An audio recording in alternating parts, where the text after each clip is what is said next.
আমার প্রিয়জনেরা, প্রভু যীশু খ্রিস্টর নামে সকলকে জানাচ্ছি অভিনন্দন। কেমন আছেন আপনারা? সুস্থ আর ভালো আছেন তো? প্রভু যীশু আপনাদেরকে অনেক প্রেম করে, আমাদের সকলকে প্রেম করেন, আর এই জন্য প্রতিদিন আমাদের সাথে উনি কথা বলেন। আজকেও ঈশ্বর ওনার বাক্য দ্বারা আমাদের সকলকে কিছু একটা শিখাতে চাইছেন। গীতসংহিতা 108 অধ্যায়ের 12 পদ, আমাদের শত্রুদের বিরুদ্ধে সাহায্য করো, কারণ মানুষের সাহায্য নিষ্ফল। কত সুন্দর একটা প্রার্থনা দেখি। এখানে বলছে মানুষ যে সাহায্য করে সেইটা নিষ্ফল হয়ে যায়। এর মানে অনেক সময় দেখা যায় মানুষ সত্যিকারের সাহায্য আমাদের করতে চায়, কিন্তু তাতে কোনো লাভই হয় না। কিন্তু মাঝে মাঝে এমনও হয়ে যায় আমরা সাহায্য চাই কিন্তু কাউকে কাছে পাই না। কিন্তু ঈশ্বর আমাদের নানাভাবে সাহায্য করেন। কোনো সময় কোনো মানুষকে উনি পাঠান, বা অনেক সময় অলৌকিক কাজও করেন। অনেক সময় স্বর্গদূতদের আমাদের কাছে পাঠান, আবার অনেক সময় পরিস্থিতি এমন হয়ে যায় যে কাজটা কিভাবে হলো এটাই আমরা বুঝি না।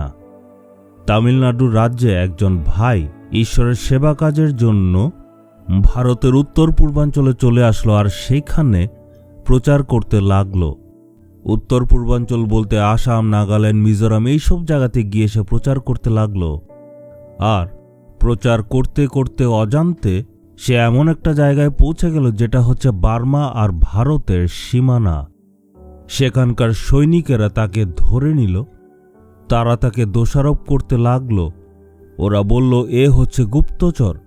সে কি বলতে চাইছিল তারা বুঝতে পারছিল না, তারা কি বলছিল সে বুঝতে পারছিল না। তাই তারা তাকে ধরে কারাগারে ফেলে দিল। তাকে রক্ষা করার ওখানে কেউই ছিল না, তার কথা বোঝার মতো ওখানে কেউই ছিল না, আর তার খবর তার বাড়িতে পৌঁছানোর মতো কেউ ওখানে ছিল না।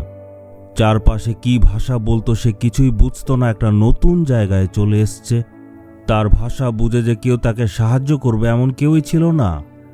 একমাত্র যদি কেউ সাহায্য করতে পারত সেটা প্রভু।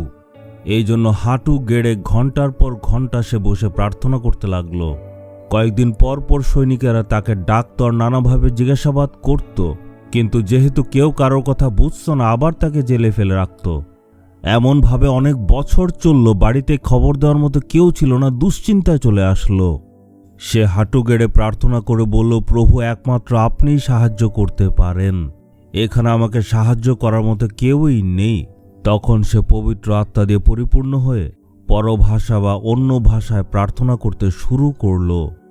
প্রার্থনা শেষ করে চোখ খুললেই দেখল যে সে অন্য একটা গ্রামের সীমানায় চলে এসছে। সে আশ্চর্য হয়ে ভাবতে লাগলো, আমি তো এতক্ষণ জেলে ছিলাম, এই জায়গায় হঠাৎ কিভাবে আসলাম? তার চারদিকে লোকেরা খেতে কৃষিকাজ করছিল। সে মনে মনে ভাবছিল, আমি কি এখনও বার্মাতে রয়েছি, মায়ানমারে রয়েছি, নাকি আমি কোনোভাবে অন্য জায়গায় চলে এসেছি? ওখানে যারা কাজ করছিল তাদের কাছে গিয়ে কথা বলে জিজ্ঞেস করলো, আমি এখন কোথায় আছি? তারা বলল, আপনি ভারতবর্ষে আছেন। তখন সে বুঝতে পারল সেই বার্মা বা মায়ানমারের জেল থেকে ঈশ্বর তাকে উদ্ধার করে এখানে নিয়ে আসলেন। এমন ধরনের জিনিস কি সম্ভব হয়? আমরা বাইবেলে পিতরের জীবনে দেখি তাকে ওইভাবে উদ্ধার করেছিলেন। পিতরকেও জেল থেকে এভাবে উদ্ধার করেছিলেন। ঠিক একইভাবে ঈশ্বর আপনার জীবনেও নানা রকম অলৌকিক কাজ করতে পারেন। আপনি কি বিশ্বাস করেন যে ঈশ্বর আপনার জীবনেও অলৌকিক কাজ করতে পারেন? আজকে কি আপনার জীবনে অলৌকিক কাজের প্রয়োজন? তাহলে বলুন, প্রভু আপনি অলৌকিক কাজ করুন, কারণ আসল সংকটের সময় মানুষের সাহায্যে কোনো লাভই হয় না।